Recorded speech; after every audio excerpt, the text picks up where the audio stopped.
O nosso querido Guilherme Azevedo vai nos conduzir nessa reflexão sobre pensamento e vida. Que seja abençoado. Muito obrigado. Boa noite, apesar do dia claro ainda, pelo formalismo, né? Boa noite.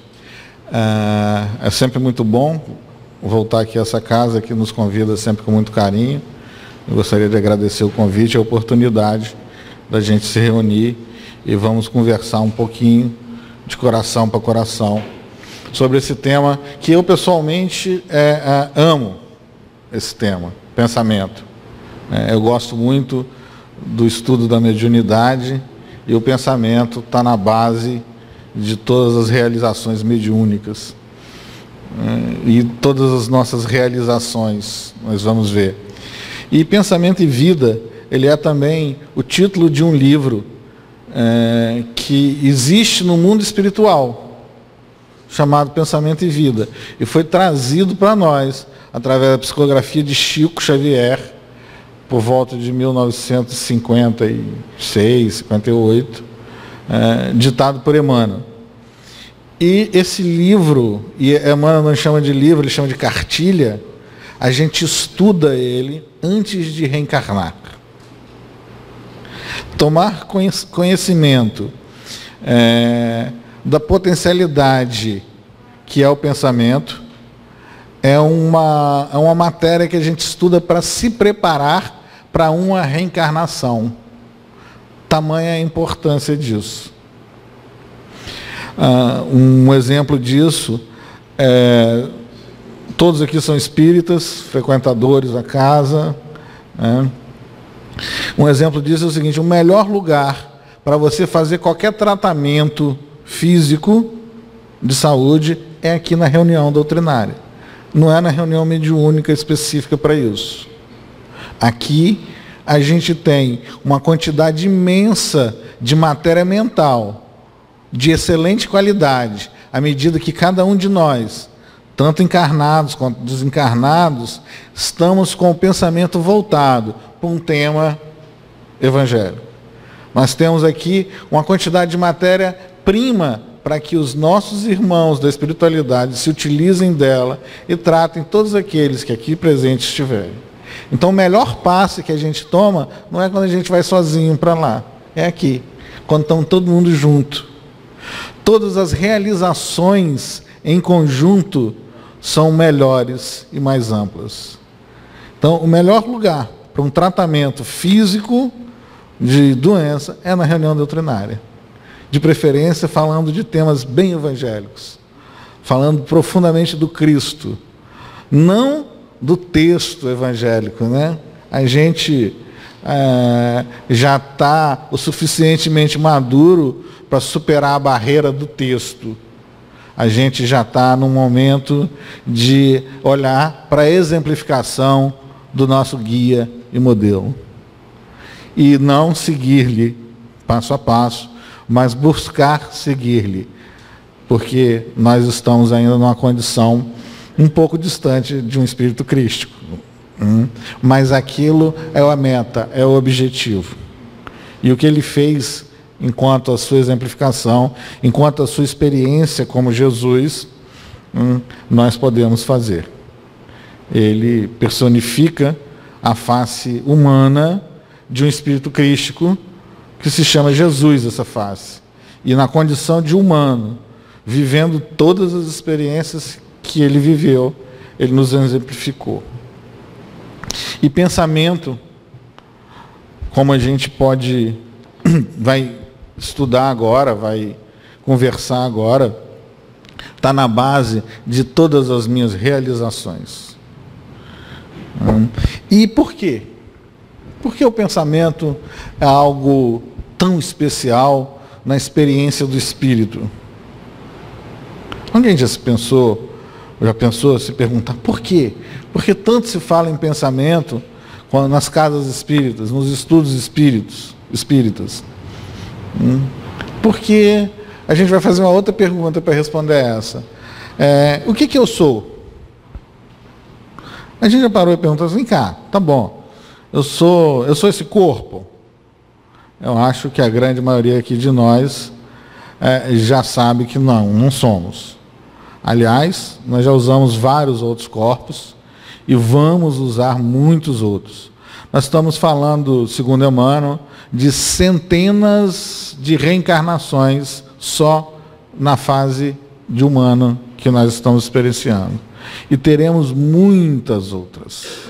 Teremos muitas outras. Então eu não sou esse corpo, porque eu permaneço, a minha individualidade, ela é sem fim. Eu sou um ser imortal. Eu sou um espírito imortal. Se esse corpo morre, não sou esse corpo. Ah, então eu sou meu perispírito? Não, também não sou o meu perispírito.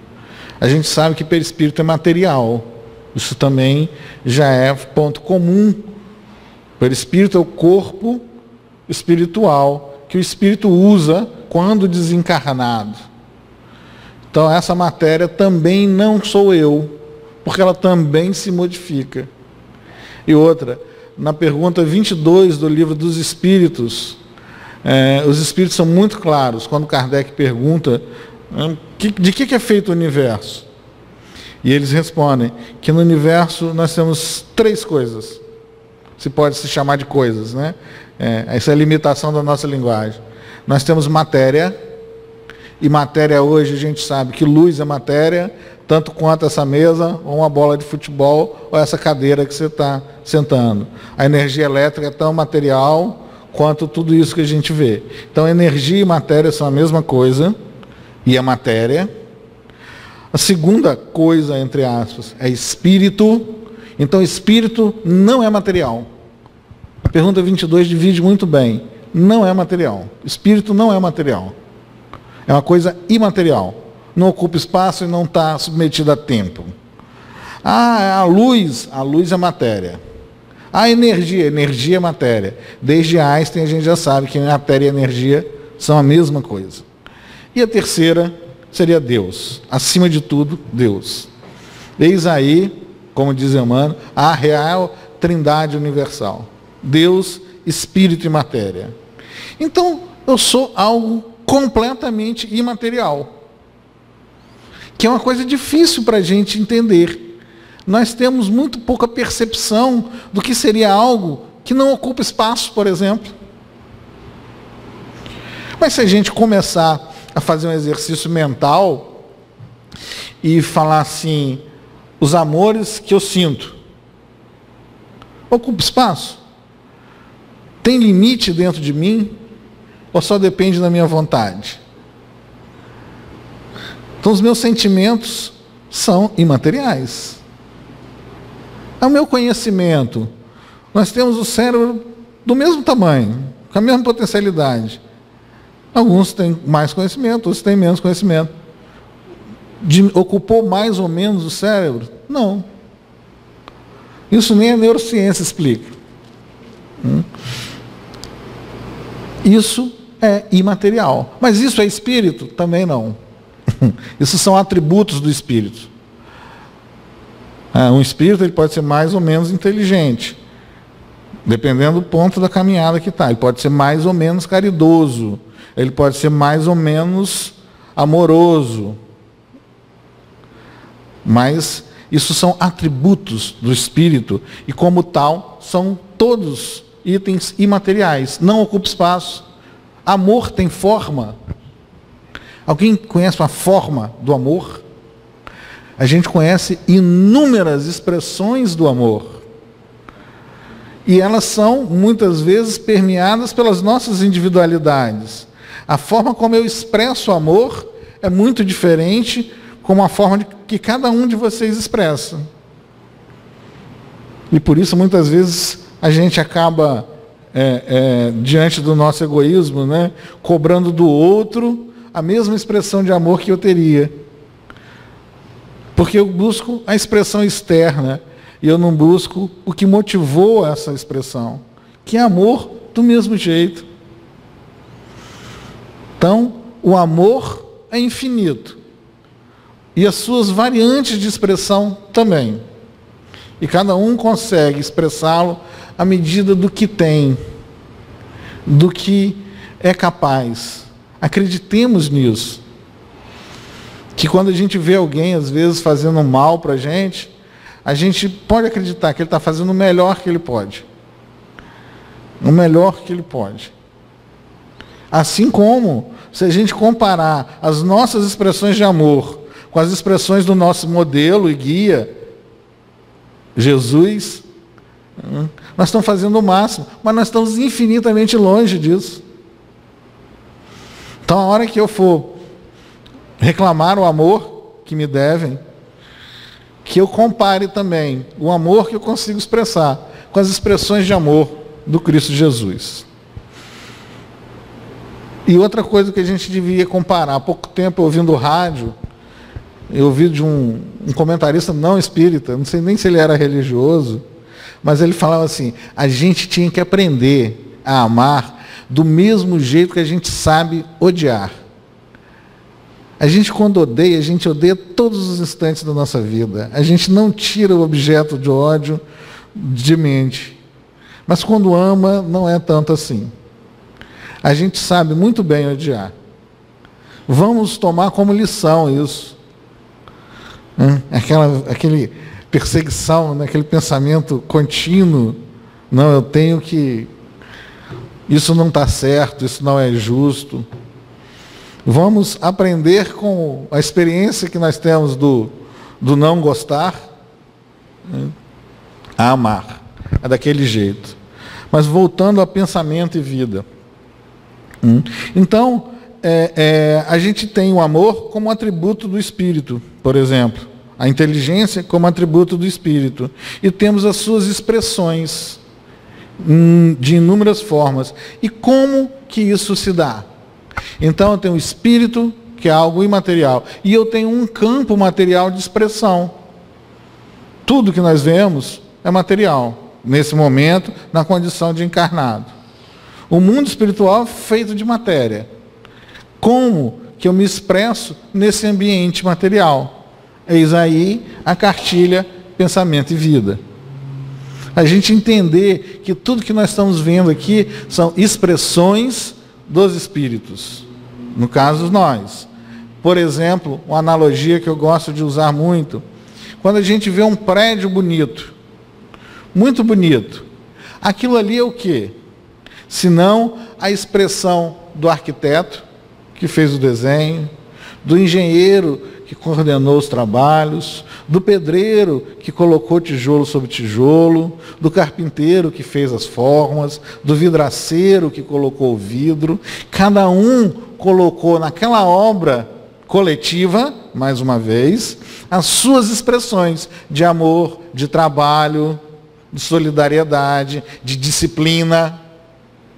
Como? Operando, pensando, vivendo, trabalhando. Então, pensamento é a forma que nós temos de nos expressar. E aonde que a gente vai ver isso? Vamos ver se eu consigo passar aqui, hein, Roberto? Foi. Nessa definição do que somos nós, tem um texto no livro chamado Nos Domínios da Mediunidade, que é um relato de um discurso de um espírito chamado Albério. André Luiz relata esse discurso. E, lógico, é muito mais longo do que isso que nós trouxemos, mas, para mim, é uma das melhores definições e mais poéticas que eu já vi do que somos nós. Não ignoramos que o universo, a estender-se no infinito por milhões e milhões de sóis, é a exteriorização do pensamento divino, de cuja essência partilhamos em nossa condição de raios conscientes da eterna sabedoria, dentro do limite de nossa evolução espiritual. O que somos nós, senão raios conscientes da sabedoria de Deus? O seu pensamento constitui todo o universo. Como Albério nos lembra aqui. O universo que a gente percebe e o que a gente não percebe é o pensamento de Deus, nos dando campo de ação e de construção, para que sejamos nós mesmos, para que a gente consiga se expressar através dos nossos pensamentos. Mas cada um de nós, por uma questão de justiça divina, de amor e misericórdia, está limitado ao campo evolutivo que alcançou. E a gente vai ver um pouco mais disso mais na frente. E ele continua dizendo que nessa condição de raios conscientes da sabedoria divina, que da superestrutura dos astros, a infraestrutura subatômica, tudo está mergulhado na substância viva da mente de Deus. Como os peixes e as plantas na água estão contidos no oceano imenso. Filhos do Criador, dele herdamos a faculdade de criar e desenvolver, nutrir e transformar. Essa parte que está em negrito, que é um grifo nosso, é o que a gente é. Nós somos herdeiros do próprio Deus. E como herdeiros, somos semelhantes. Assim como está lá no livro de Gênesis, de Moisés. Mas não que Deus se assemelhe a nós na condição atual. Nós, em essências, somos semelhantes a Ele. Por quê? Porque somos seres imateriais. Somos potências criadoras do tamanho do próprio universo. Mas ainda operamos numa faixa evolutiva extremamente acanhada, porque as nossas realizações são muito pequenas diante do universo infinito. Vamos só situar um pouquinho a gente onde nós estamos.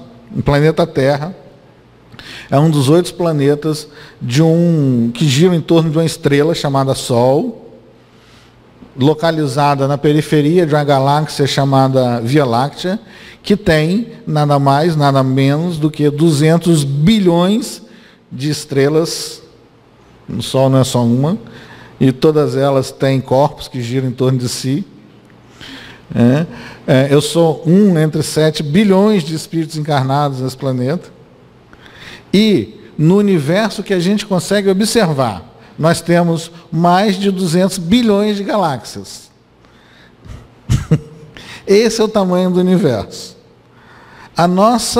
Só a nossa galáxia, ela é meio que redonda. Se você for percorrer uma borda a outra, passando pelo centro, você andando a velocidade da luz, que é 300 mil quilômetros por segundo, você vai levar 100 mil anos. Este é o tamanho da nossa Via Láctea. Este é o tamanho de um pontinho no infinito, que é o pensamento de Deus. Nós somos herdeiros disso. Mas nós estamos, para a gente ter uma noção do nosso campo evolutivo, nosso momento evolutivo, nós estamos restritos a essas criações que a gente faz aqui. A gente tem dificuldade de construir uma casinha de cachorro. Mas nós temos potencialidade para construir uma galáxia inteira. E aquele que nos é guia e modelo foi textual nisso. Ele falou: sois deuses, podeis fazer o que eu faço e muito mais. E mais adiante, ele nos aconselha: faça brilhar a vossa luz diante dos homens, para que com as vossas obras, com as vossas realizações, o Pai seja glorificado. Então somos nós, essa centelha criadora de potencialidade infinita, porque somos semelhança daquele que nos criou. Ele é um Pai amoroso. Nós somos herdeiros do próprio Deus. E nós temos que tomar consciência disso. E nos educar para tomar posse dessa herança. Eu sou um cidadão desse universo inteiro. Eu não sou cidadão de Vila Velha, de Vitória da Serra. Mas eu estou preocupado com um cantinho qualquer de terreno. E quando eu me preocupo com isso, eu me abstenho de tomar posse da minha herança real, que é o universo inteiro. Eu me manifestar e criar em qualquer lugar onde eu estiver. E mais uma vez, o Cristo Jesus, na conversa com Nicodemos, foi bem claro: Nicodemos, o Espírito sopra onde quer. Para o Espírito não há limite de espaço e de tempo, desde que ele tome na mão e amplie o seu campo evolutivo, que é a única coisa que nos limita. E através do pensamento que Deus cria o universo, nós também criamos os nossos universos particulares.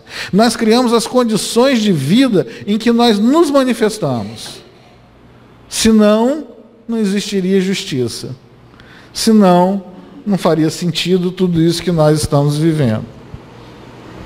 Ou alguém aqui acha que as dores e as dificuldades pelas quais nós estamos passando, e não só as dores e as dificuldades, mas também as alegrias e os prazeres pelos quais nós estamos passando, não são consequências de escolhas nossas?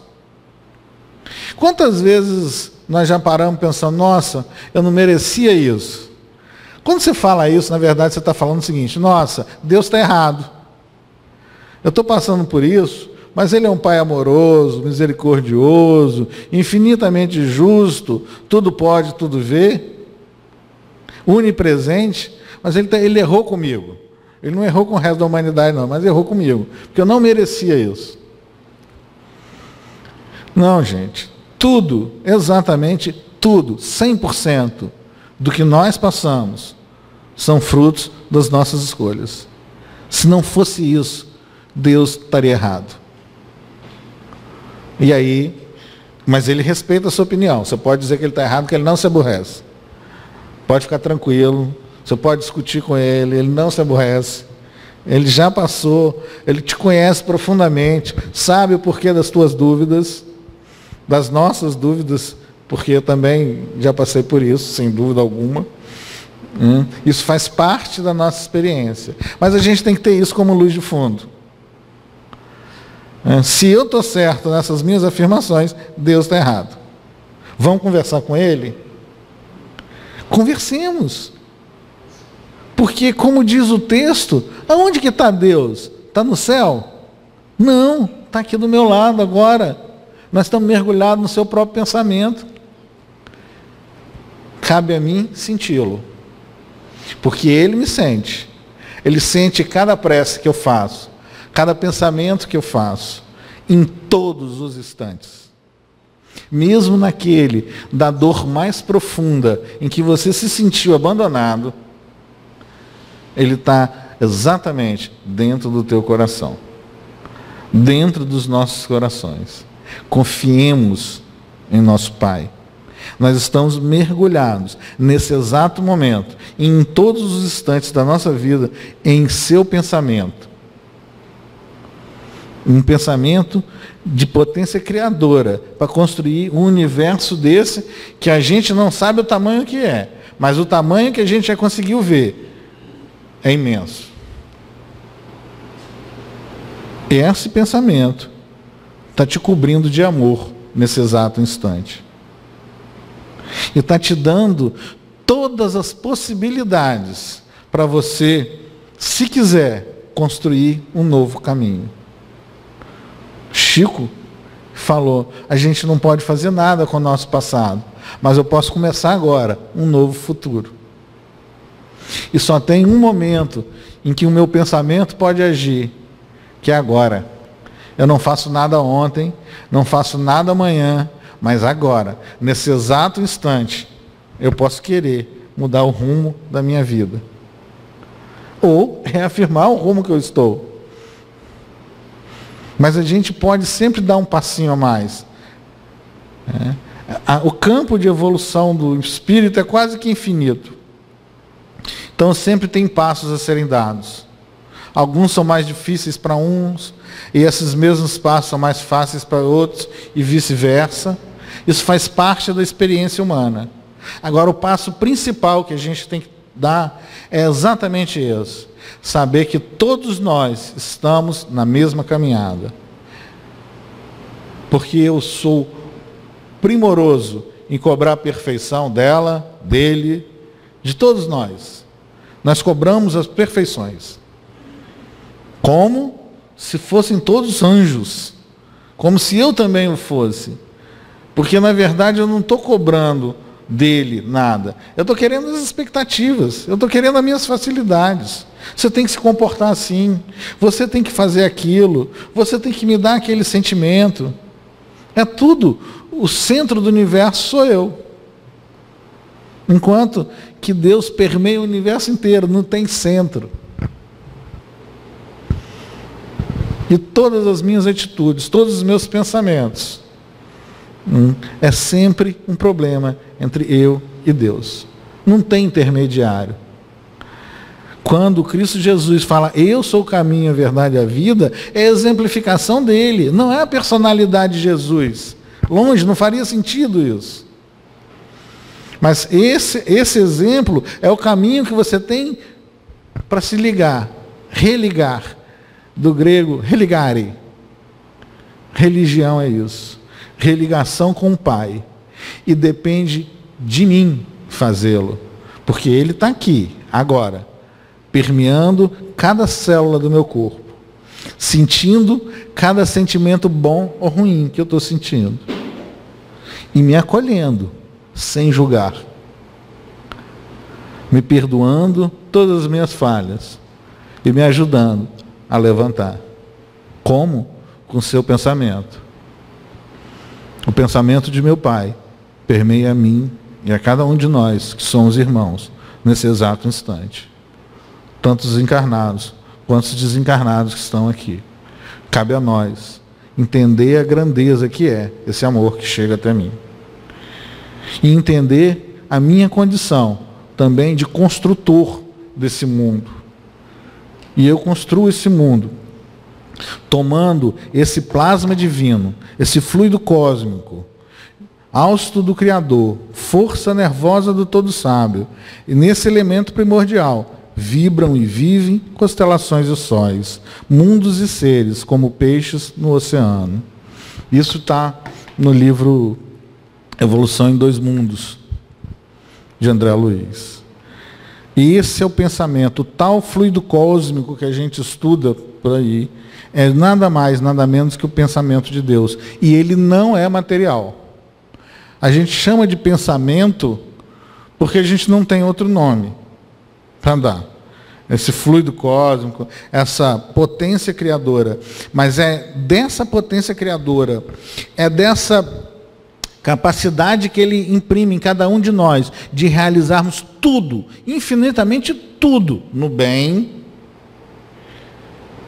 Porque eu posso realizar infinitas obras no bem, sem ser nenhuma no mal. E mesmo assim, continuar criando obras no bem, fazendo o bem infinitamente, de infinitas formas, em infinitos lugares, sem ter que passar pelo mal. São essas potencialidades que o pensamento divino me dá, para que eu exerça a minha condição de potência criadora, como o próprio Jesus nos falou. Sois deuses, podeis fazer o que eu faço e muito mais. Temos nós que assumir a nossa condição de Deus em germe, porque eu sei que cada um de vocês aqui um dia vai criar um planeta, como Cristo criou, e um dia também vai criar uma galáxia. Vocês podem ter certeza disso. Todos vocês, todos nós aqui, iremos um dia ter a mesma condição que o Cristo tem hoje. Porque existe uma coisa que é determinística no universo, que é a vontade do meu Pai. E Ele quer que sejamos todos infinitamente felizes. Ele nos dá o tempo que a gente precisar, porque somos nós mesmos que temos que construir essa felicidade. Ele me dá o tempo, o espaço, as experiências que eu pedi. Ele vai me dar. Mas um dia, todos nós seremos o que Jesus é hoje. Podem ter certeza disso. E isso nos traz bastante responsabilidade. Uma vez, numa turma de ESD, lá na casa que a gente frequenta, um estudante falou que não conseguia admitir que Jesus tivesse, esse espírito, né, que encarnou aqui com o nome de Jesus, tivesse vivido as experiências que a gente está vivendo. Eu falei, não é isso que você acredita. Você não acredita que você vai viver a experiência de ser Cristo. Você quer abrir mão no seu potencial crístico, porque vai dar muito trabalho. A gente vai precisar viver muita dor. Mas não tem jeito. Este é um determinismo do universo. Porque nós somos, em essência, criadores de próprios universos. Nós criamos os universos da minha vida. E esse é o exercício que a gente vai fazendo. E cada vez ampliando mais, com o pensamento. E temos o fluido cósmico universal, ou o pensamento de Deus, como potencial criador. André Luiz vai nos explicar também, em outro texto, em análogo alicerce, as inteligências humanas que ombreiam conosco, utilizam o mesmo fluido cósmico, em permanente circulação no universo, para a cocriação em plano menor, assimilando os corpúsculos de matéria com a energia espiritual que lhes é própria, formando assim o veículo fisiopsicossomático. André Luiz usa essa expressão como sendo o nosso corpo físico. Fisiopsicossomático é o corpo físico. Eu que formo o meu corpo. Em que se exprime ou cunhando as civilizações que abrangem no mundo a humanidade encarnada e a humanidade desencarnada. Ou seja, não é só o próprio corpo que eu crio, mas a civilização como um todo. O que isso significa? Significa que reencarnar não é uma atitude de evolução individual. Reencarnar é uma atitude de evolução coletiva. Coletiva. E a gente que está nos meios espíritas, né? Não sou espírita, não sei o quê. E isso está claro. Qual o objetivo da reencarnação? Pergunta Kardec aos espíritos. Aí os espíritos respondem: fazer com que a humanidade melhore. Não é fazer com que você melhore. Fazer com que a humanidade melhore. Então a minha responsabilidade aqui não é só comigo. É individual, não. É coletiva. Nós somos interdependentes. Por mais independentes que a gente se declare. Nós temos autonomia, sim. Uma enorme autonomia, mas somos dependentes. Todos. Por mais recurso financeiro que você tenha, por mais poder que você tenha, se o agricultor não levantar de manhã e cultivar o solo, você não tem alimento. Nós todos somos dependentes uns dos outros, sim. Temos a nossa autonomia. Temos que brigar por ela. Temos que ampliá-la, mas somos dependentes. Assim como somos dependentes de Deus. Ele nos dá a infinitude de tempo e de espaço para operar. Mas nós somos dependentes. Sem o amor de Deus, o universo não se sustenta. Não existe nada se não for o amor de Deus. Então nós somos dependentes, somos autônomos. E não é se sentir escravo nesse momento, mas tomar consciência de que o meu projeto de evolução e de felicidade, ele não é só individual. Emmanuel tem um texto maravilhoso no livro chamado Irmão, e o texto chama-se No Reino dos Céus. E um pedaço que eu me lembro, né, e é o mais importante para mim, ele fala: o Reino dos Céus está próximo, sim. Mas antes de tudo, pela capacidade que tenhamos de construí-lo por dentro de nós, através do céu que oferecer à alma do próximo. A construção da minha felicidade passa em eu conseguir fazê-lo coletivamente. Não é obra individual, não é eu querer para mim, é eu querer para a gente, para todos nós. Assim seremos felizes, todos. E a gente sabe disso, né? Alguém aqui acha que não é filho de Deus? Pode levantar a mão, aqueles que não se acham filho de Deus. Não temos nenhum. Se todos são filhos de Deus, todos são irmãos. Pelo menos do mesmo Pai nós somos. Aquele que nos criou de verdade. Agora, conscientes que estamos, que somos irmãos, eu olho para o lado, eu consigo senti-la como irmão? Não consigo ainda. Eu não sinto. Eu olho para ela, sei que é minha irmã, mas eu não sinto como minha irmã. Aquela que eu abrace como minha irmã, que eu deseje todo o bem do mundo como minha irmã, que eu faria qualquer coisa por ela, porque ela é minha irmã. Eu não faço isso. Esse é o nosso desafio. Mais do que sabermos que somos irmãos, construirmos um céu para cada um que nos cerca. Como? até dando a vida. Da onde que eu tiro isso? Da exemplificação de Jesus. Ele se deixou imolar. Para quê? Não é para o sangue de Jesus vai lavar os pecados do mundo. Não. É para dar um exemplo. Ó, você pode fazer inclusive isso. E, com exceção de João, todos os outros apóstolos também foram crucificados. Por permanecerem no bem até o fim. Único e exclusivamente por causa disso. Por permanecerem no bem. Lógico que hoje nós já estamos um pouco mais na frente na nossa civilização, mas ainda requer de cada um de nós grande sacrifício para que o bem permaneça sempre como rumo de nossas vidas. Deixa eu adiantar um pouco aqui. Vamos pular isso aqui. Bom, se eu não sou material, e a gente já viu aqui que pensamento é material, o que eu sou?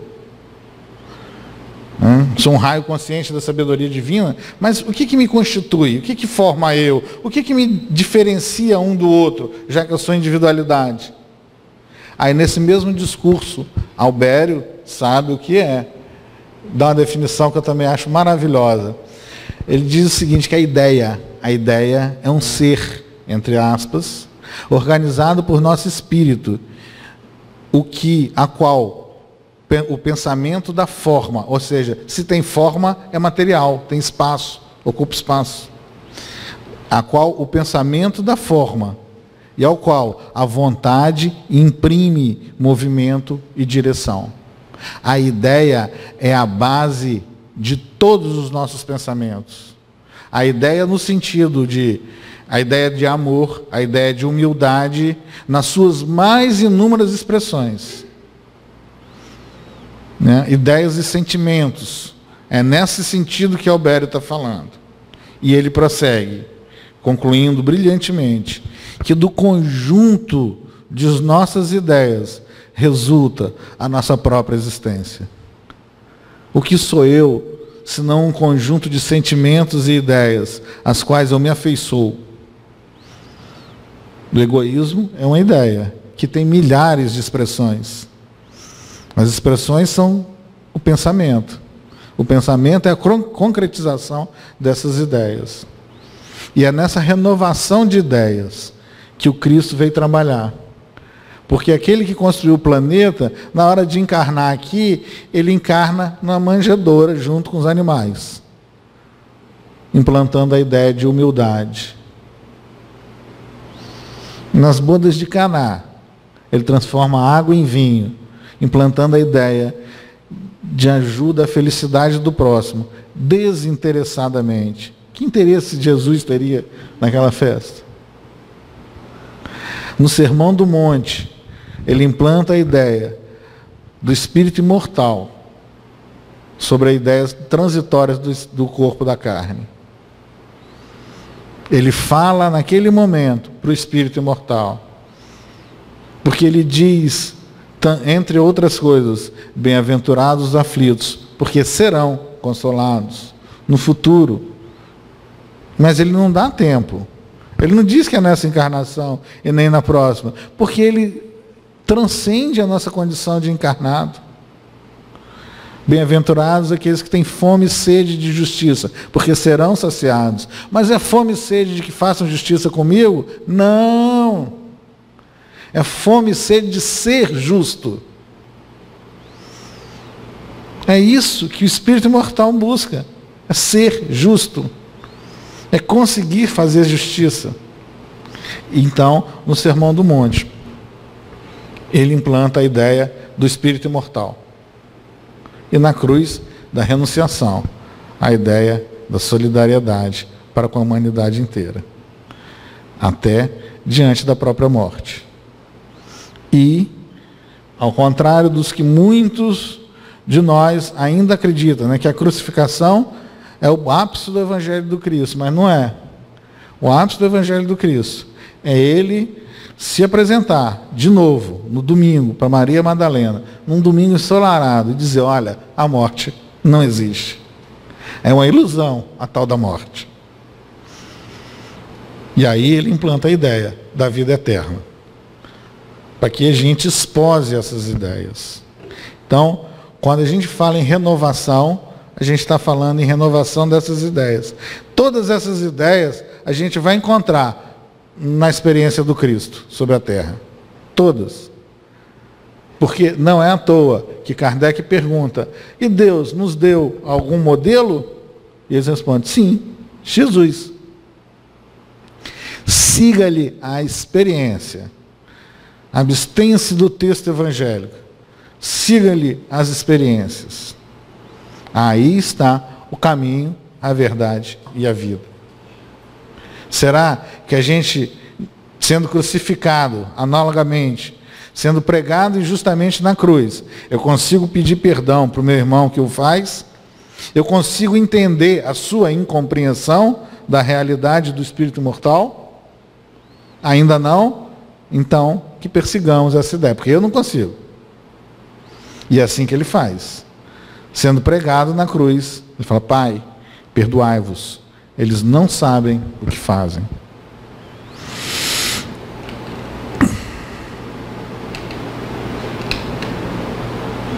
E, para a gente entrar na fase final da nossa conversa, esse livro, Pensamento e Vida, tem um texto chamado Espelho da Vida. E, por incrível que pareça, vamos retornar nessa frase. A mente é o espelho da vida em toda parte. Essa frase resume todo o livro. A partir daí, Emmanuel vai explicar essa frase. A mente é aquela que forma, baseado nas nossas ideias, o pensamento criador. O pensamento que concretiza, positiva a minha realidade. E a minha realidade, apesar de estarmos no mesmo ambiente, essa realidade aqui é vista por cada um de nós diferentemente. Pode ter certeza disso. E ele prossegue definindo mente, dizendo que ela ergue-se da terra para Deus, sob a égide do Cristo, a afeição do diamante bruto, que, arrancado ao ventre obscuro do solo, avança com a orientação do lapidário para a magnificência da luz. Ele está dizendo o seguinte, que nós somos diamantes brutos, pedras a serem lapidadas, e o Cristo é o nosso lapidário, que o faz com amor e paciência, ao longo de bilhões e bilhões de anos. E ela está se erguendo da terra, como a analogia da coisa mais bruta, para Deus, que é a luz, que é a leveza da energia plena. E tem um texto no livro Brasil, Coração do Mundo também, que Ismael, o guia espiritual do Brasil, está muito consternado com o problema da escravidão. E ele ora profundamente, pedindo ajuda a Jesus. E Jesus responde-lhe, começando com a seguinte frase: Ismael, considera nas tuas obrigações de trabalho que a dor é a eterna lapidária de todos os espíritos. Isso foi publicado em 1935. E em Pensamento e Vida, Emmanuel fala que o Cristo é nosso lapidário. Então ele sabe exatamente quando a gente precisa e o quanto a gente precisa de cada dorzinha nossa. Pode ter certeza que todas essas dores têm propósitos muito maiores, para que nos transformemos de uma pedra bruta num brilhante precioso. Confiemos no nosso irmão mais velho, que é o Cristo Jesus.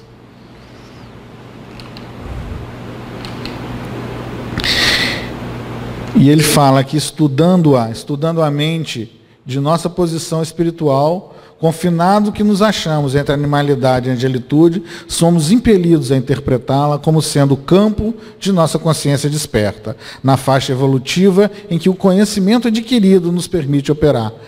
Nos atendo aos parágrafos somente. Eu vou chamar a atenção para uma coisa. A faixa evolutiva em que o conhecimento adquirido nos permite operar. Ou seja, como é que eu dilato a faixa evolutiva que eu estou? Aumentando meu conhecimento. Estudando, trabalhando, experienciando.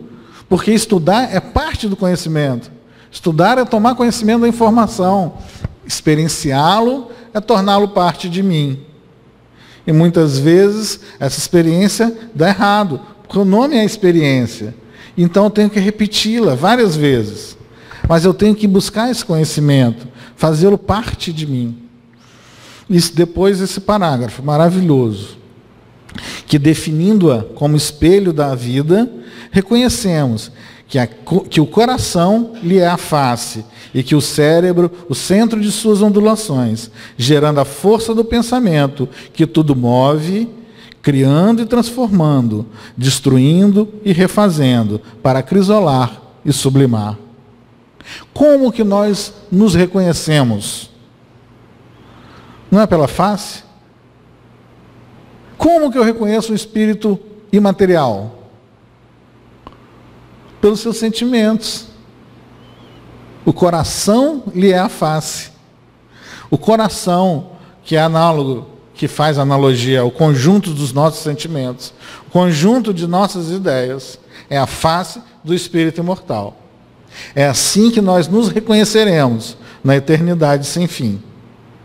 É assim que nós começaremos a nos reconhecer cada dia mais. Não mais um corpo, não mais uma face, não mais um careca, mas sim aquele que porta um conjunto de sentimentos, um conjunto de ideias, que somos nós.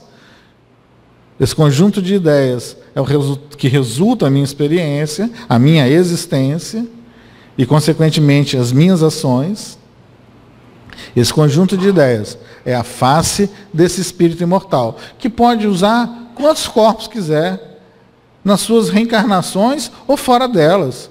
Pode formatar o perispírito da forma que for. Mas a face do espírito é o conjunto de sentimentos que ele cultiva. E Emmanuel prossegue nesse texto belíssimo, dizendo que o reflexo mental mora no alicerce da vida, refletindo-se as criaturas reciprocamente na criação que reflete os objetivos do Criador. Ou seja, o que é o reflexo mental? A gente vai encontrar o Cristo te dizendo que se você levar um tapa no rosto, apresente a outra face. O que é isso? Diante da violência, eu reflito amor. Por quê? Porque nele só tinha amor, não dá para refletir outra coisa. Aquele que não tem mais violência, ele não consegue refletir outra coisa. Agora, se nós somos agredidos e refletimos a violência, isso quer dizer o seguinte: existe violência nesse espírito, naquele conjunto de ideias que estão lá. Tem tanta coisa que a gente não faz parte da nossa vida, mas que a gente não consegue nem perceber no outro. Agora, quando eu percebo a mentira, quando eu percebo o desamor, quando eu percebo a falsidade, eu estou percebendo tudo aquilo que tem em mim. Nós nos refletimos mutuamente. Isso é um carinho que Deus nos faz. Ele coloca perto da gente, naturalmente, as pessoas que mais se parecem comigo, para que eu consiga ver no meu irmão aquilo que eu não consigo ver dentro de mim mesmo. E nós vamos nos refletindo e vamos vendo o que dele mais me incomoda, porque é o que dele mais tem em mim. E nessa convivência a gente consegue se melhorar. Mas a gente tem que querer fazer isso. A gente tem que querer renovar aquelas ideias, que na verdade sou eu, para que os meus pensamentos criem uma nova vida. Não é eu mudar meu pensamento apenas, é eu mudar profundamente as ideias às quais eu me afeiçoo. Elas sim são a base de todo o pensamento. O pensamento já é consequência disso. É essa renovação de ideias, essa renovação da matéria-prima, por assim dizer, do próprio pensamento, que é matéria-prima da minha realidade, Nada eu crio, senão pelo meu pensamento inicialmente. São essas matérias-primas, essa causa primária da minha realidade que eu tenho que renovar. E a gente tem que pensar numa coisa seguinte: a gente às vezes sente dor, às vezes está incomodado com a nossa realidade, mas eu não quero mudar em nada e quero resultados diferentes. Se tudo está me incomodando ou algo está me incomodando, eu que mude, porque a minha realidade vai mudar naturalmente. Não tenhamos dúvida disso. Se eu mudar por dentro, já já isso se expressa por fora. Mas eu vejo a minha vida, muitas vezes, repetindo as mesmas coisas, e eu não mudo nada. Mas eu vivo pedindo a Deus que mude as coisas. Essa, para mim, é uma das grandes definições de loucura. Eu querer fazer a mesma coisa e esperar resultado diferente. Então, se eu quero que a minha vida mude, transforme a si, por dentro mesmo, nas ideias mais profundas, aquelas que eu acho mais consolidadas, são essas que eu tenho que ser questionado, por mim mesmo. Porque Deus respeita tanto a gente, ama tanto a gente, que Ele respeita a sua posição e te confia a eternidade para você se reconciliar com o bem, se assim precisar. Então Deus não vai te mudar. Deus não vai mudar a mim. Porque Ele quer que você mesmo, que eu mesmo, reconstrua o bom espírito. Não vai ser obra de ninguém mais. A minha felicidade vai ser obra única e exclusivamente minha. O que Ele me faz? Cristo, Sócrates, Chico, Emmanuel, André Luiz, coloca esse monte de gente na minha vida, Kardec, coloca esse monte de gente na minha vida. Isso Ele faz. Me dá oportunidades mil para eu aprender. Mas quem tem que mudar, quem tem que renovar as ideias, para que meus pensamentos, que são a expressão positiva, concreta e material da minha realidade, sou eu. Ninguém muda ninguém. Eu não mudo ela não muda a mim, nem Deus muda a mim.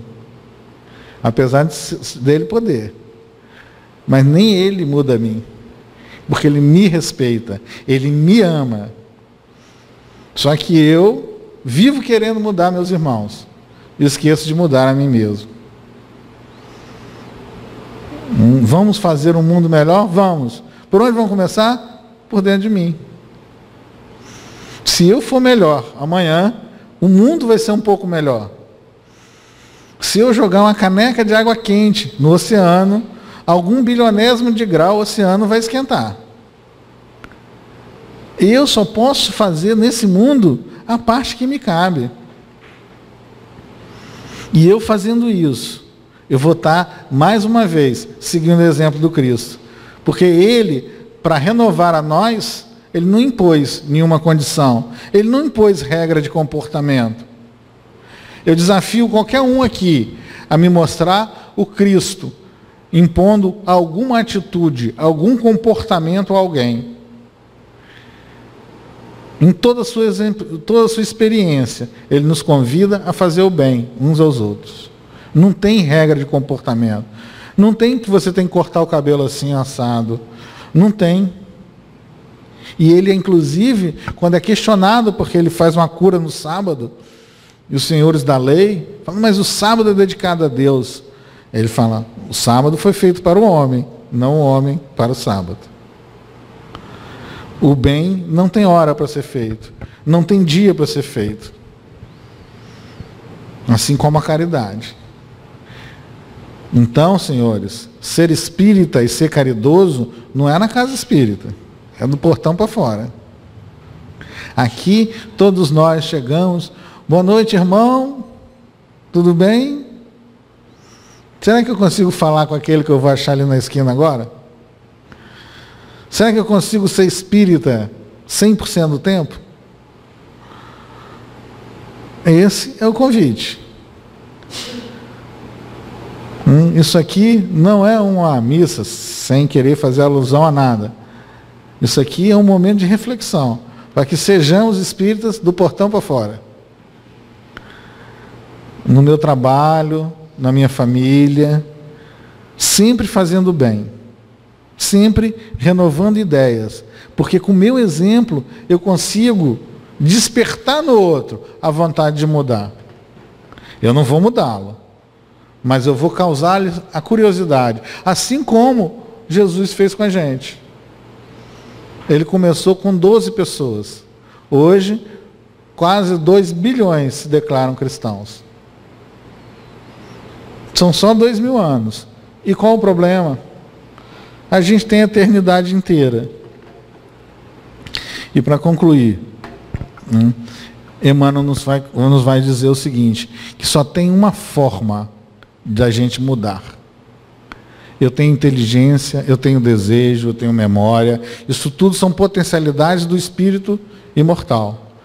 Mas eu tenho, acima de tudo isso, a vontade. Vontade diferente de desejo. Eu tenho que ter vontade de me renovar. Aí sim eu vou renovar minha vida. A vontade é o grande potencial. Porque é através da vontade que Deus construiu todo o universo.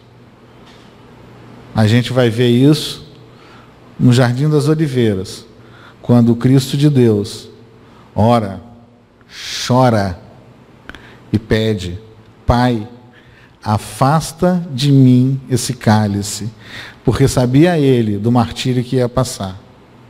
Mas ele continua dizendo: e que não seja feita a minha vontade, mas a sua. E aí, 2 anjos lhe enxugam as lágrimas.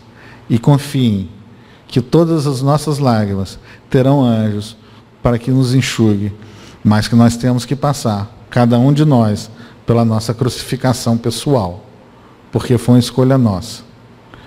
E que seja feita a vontade de Deus. Muito obrigado.